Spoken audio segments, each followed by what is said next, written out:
ubicado en Santa Cruz y cuáles son las principales características. Estamos ya en contacto con el doctor Carlos Hurtado, que es el gerente de epidemiología del CDE, para que nos pueda explicar un poco más a fondo las características, doctor, de esta vacuna en particular. Buenos días. ¿Cómo está, Gabriela? Muy buenos días. Evidentemente, el día de ayer hemos recibido un lote de 100.000 dosis de vacunas que, si bien no son las esperadas para el personal de salud, porque para el personal de salud necesitamos 105.400,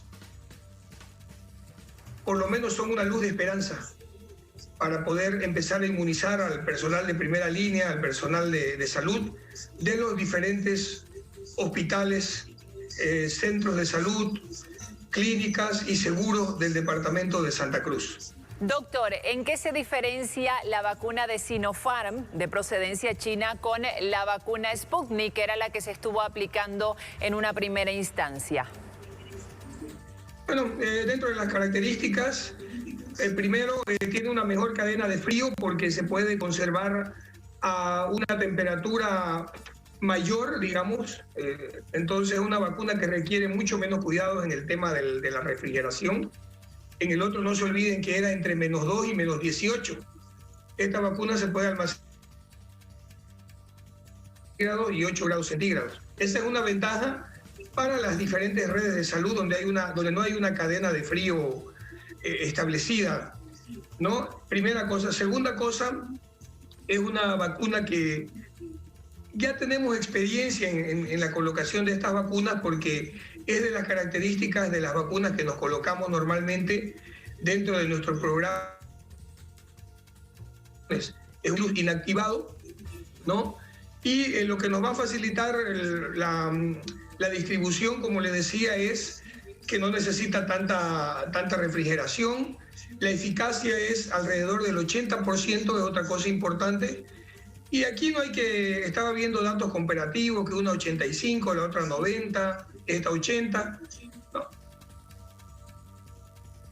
Gracias a las vacunas es que tenga una eficacia arriba del 80%, porque además nos permite, Gabrielita, evitar casos graves y evitar fallecidos, aparte de evitar la enfermedad.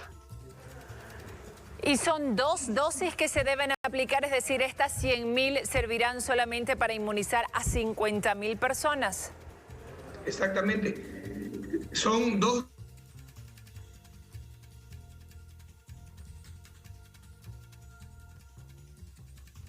personas y son 52.701 personas el personal de salud. Entonces, si no llega lo comprometido por el gobierno, porque usted sabe que en un principio ellos lo han anunciado ayer que nos estaban entregando 147.000 dosis, pero al final cuando hicimos el conteo en la oficina de epidemiología en el país para introducir las vacunas, solamente habían 100.000 dosis. No entendemos por qué las van a llevar a La Paz y recién van a volver acá las vacunas cuando deberían haberse ingresado directamente a la cadena de frío para que se puedan almacenar y tener ya las vacunas.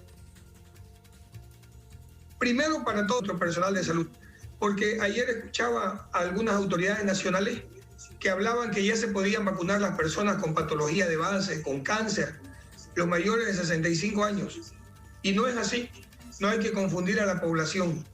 Tenemos un plan nacional, departamental, copiando los modelos internacionales y de la OMS. La recomendación es vacunar a todo el personal de salud de los diferentes niveles de atención. Hoy iniciamos la vacunación en nuestros diferentes hospitales. Aparte de que estamos haciendo la vacunación con la Sputnik V de esas 2.200 que iniciamos hace casi 4 semanas, vamos a empezar la vacunación con las vacunas Sinopharm, que llegó ahí hospitales de tercer nivel. Y entonces esperamos que lleguen los próximos días las vacunas para estos otros grupos que tanto la necesitan esta vacuna. ¿Cuál es entonces el cronograma para hoy? ¿En qué áreas se va a aplicar dentro de los hospitales? Porque en una primera instancia la Sputnik fue para los que trabajan en terapia intensiva, por ejemplo, y en el área de emergencias. Ahora, ¿a quiénes les toca en los hospitales? Bien, ahora vamos a vacunar a todo el recurso humano de los hospitales, Gabrielita. Es decir, médicos, enfermeras, auxiliares, personal de base, todo. Si quiero un ejemplo, hoy vacunamos en el hospital japonés con alrededor de 1.200 personas. Hoy vacunamos en el hospital San Juan de Dios con alrededor de 1.010 personas. Hoy vacunamos. Esto va a ser muy dinámico. Vamos a hacerlo de la manera más responsable, pero la más rápida posible, porque queremos inmunizar de una vez a nuestro personal de salud. Ténganlo por seguro que al terminar el día tendremos una gran cantidad de vacunados en estos 4 hospitales de tercer nivel del departamento. Doctor, se cortó un poco. Son 50.000 las personas que se van a beneficiar con esta vacuna, este primer lote que dejan de la vacuna china acá en Santa Cruz. ¿Eso alcanza para inmunizar ya a todo el personal médico que falta? ¿O cuántas dosis más deberían llegar para que se termine con este grupo y después se pueda avanzar con los mayores de 60 años, grupos de riesgo y demás? Nos faltan 5.470 dosis para terminar de inmunizar al personal de salud. Necesitamos ya pues una cantidad masiva, ¿no?, para empezar a vacunar a las personas con patología de base, a las personas de grupo de riesgo. También en nuestra primera línea van a estar contemplados en el próximo lote los militares, los policías, los periodistas. Y quería aprovechar también, ahora que iniciamos la vacunación, Gabrielita, para el personal, que ese personal independiente que está preocupado porque no trabaja en un hospital, lo vamos a hacer en centros destinados. Podría ser la Feria de Exposición, la Universidad Udavols en su hospital, o el Colegio de Odontólogos que nos ha ofrecido para toda esa gente que tiene su consultorio en su casa, esa enfermera que hace reemplazo en ningún sistema público de seguro ni privado, le vamos a dar también la garantía de que se vacune. Perfecto, doctor, muchísimas gracias por esta entrevista. Era Carlos Hurtado, gerente de epidemiología del CEDES, que estuvo explicándonos un poco más a profundidad sobre las características de la vacuna china Sinopharm.